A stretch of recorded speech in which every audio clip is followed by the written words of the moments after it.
Baik, Ibu masih membahas mengenai nefron.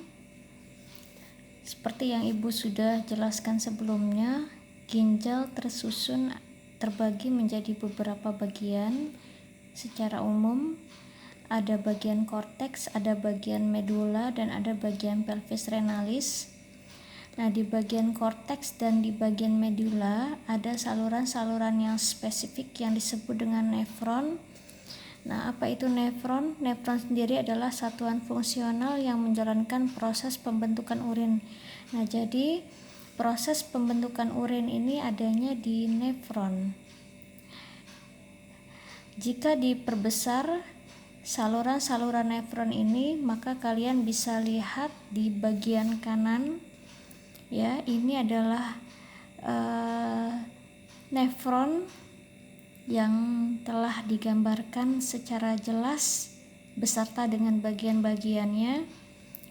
Adapun struktur dari nefron, yang pertama ada glomerulus, ya, ada glomerulus, kemudian ada kapsul Bowman.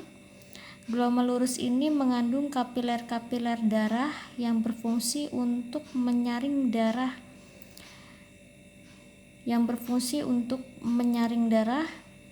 Kemudian ada kapsul Bowman.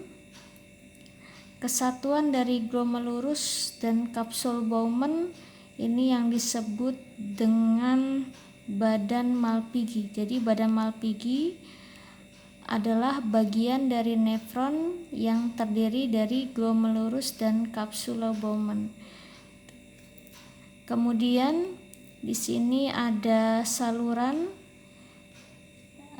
yang disebut dengan tubulus contortus proximal, atau disingkatnya adalah TK proximal, ya.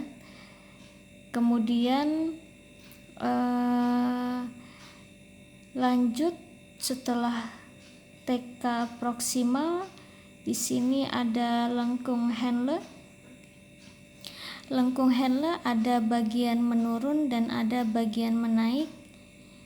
Kemudian di sini ada TK distal, tubulus contortus distal. Kemudian ada TK collectivus atau saluran pengumpul, tubulus contortus collectivus atau yang disebut dengan saluran pengumpul. Kemudian di sini ureter, ya, di sini sebetulnya adalah pelvis renalis dulu, kemudian ureter, kantung kemih, kemudian uretra.